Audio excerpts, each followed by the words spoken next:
Yesterday, we got confirmation of what we have long believed, which is that the Democratic National Committee, and specifically the Clinton campaign, helped fund the opposition research that created the so-called Trump dossier that is largely discredited from this company called Fusion, which apparently was originally hired by one of the Republican challengers, thus far unnamed, but then taken over by the Trump people. And to talk to us about what all this means is the Director of Investigations and Research at Judicial Watch. It's a pleasure to welcome back to the show Chris Farrell. Chris, how are you? Doing great, and I'm happy to be with you. Thanks for coming on with us. Well, this doesn't surprise me that the DNC and the Clinton campaign were funding a Fusion and opposition research. The question is,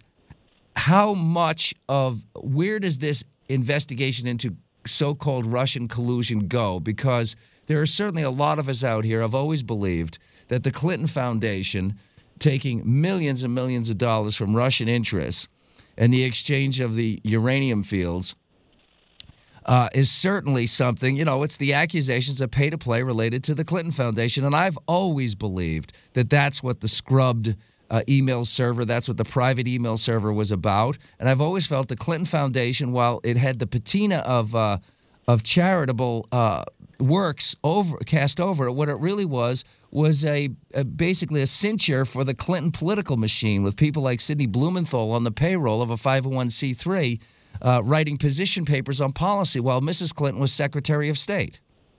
You are 100% correct. I mean, the Clinton Foundation, in the end, turns out to be a criminal enterprise that's really just a money laundering operation where they're going to, take foreign funds or funds from anybody, really, and then, act as the control valve for who gets what. The uranium thing is beyond a doubt a criminal act, again. What's worse is you have people that knew about this activity 7 years ago and then sat on it.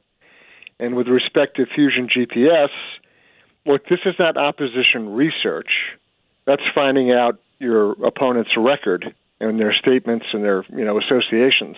Now, let me ask you, Chris, manufacturing. Chris, let me jump in for a second because I want to just clarify. Sure. People hear you say that there is without a doubt a criminal, case. I certainly believe it's shifty, but proving pay to play is very difficult. Well, I think if you go and take a look and give a hard read to Mr. Schweitzer's book, Clinton Cash. Yes, well, we've had him on the show a number of times. And look, sure. I believe there was a quid pro quo in many of these cases. I'm just saying that in order to prove this, we have yet to uncover a smoking gun, and I'm curious if whether or not that will reveal itself in the Mueller investigation. Well, here's the deal. I mean, you have the foundation information from Schweitzer. What you need is a grand jury. What you need is an investigation, which to date, I don't care about congressional investigations. That's kabuki theater. What you need is criminal investigations with grand juries, with subpoenas, and with indictments and prosecutions. That's where you shake loose all the nasty little facts that so far have just been kind of finger pointing. So, I mean, there's sufficient credible derogatory information to launch an investigation without a doubt. Perhaps one's underway. Grand juries operate in secret, so we don't necessarily know all that's being done.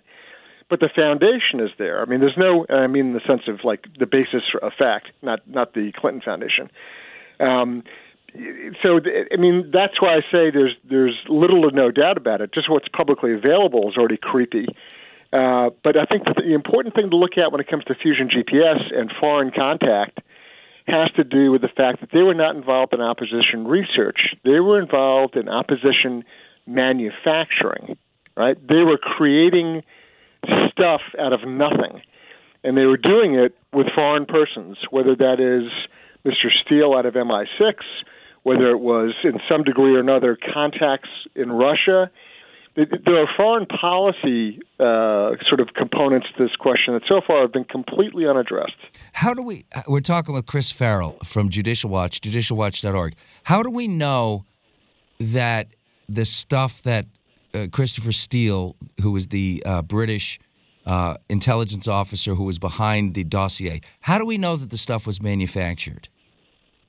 Because despite all the reckless sort of, claims, those persons who have looked into it, and we've had committees of Congress and the ongoing Mueller operation, committees of Congress have been in there for 9 months now, pounding away, and the Senate Intelligence Committee came out and said, well, we have no evidence to substantiate what we've been doing, but we're going to plow forward ahead anyway. No one can name the criminal predicate behind this whole Mueller investigation and the Russia fantasy. With Hillary Clinton and her email server, I can tell you what it is. It's 18 U.S. Code, Section 793F, mishandling of national defense information. I know what the crime is. No one can articulate what the quote-unquote crime is with respect to the Mueller investigation. It's all this amorphous sort of a witch hunt, in my opinion. And then with respect to the Fusion GPS thing, well, they're pretty severe. I mean, if the FBI, and it appears that it's now been confirmed, if the FBI used the Fusion GPS phonied up dossier to go in front of a FISA court and get warrants, did they tell the court where they got that info? Did they tell the court that Hillary Clinton's campaign and the DNC were paying for it? Well, in fact, Hillary Clinton's people were denying that they had any involvement. Her attorney multiple times over the course of a year denied any involvement whatsoever. Chris Farrell, the obvious question. They changed their story this morning because their spokesman said, well, he wasn't sure if they knew about it. Yeah. Chris, final question. With all this said, why doesn't President Trump order his Attorney General, Jeff Sessions, to impanel a grand jury? He may have. I mean, that's just it. Grand juries operate in secret, so there could be one right now running.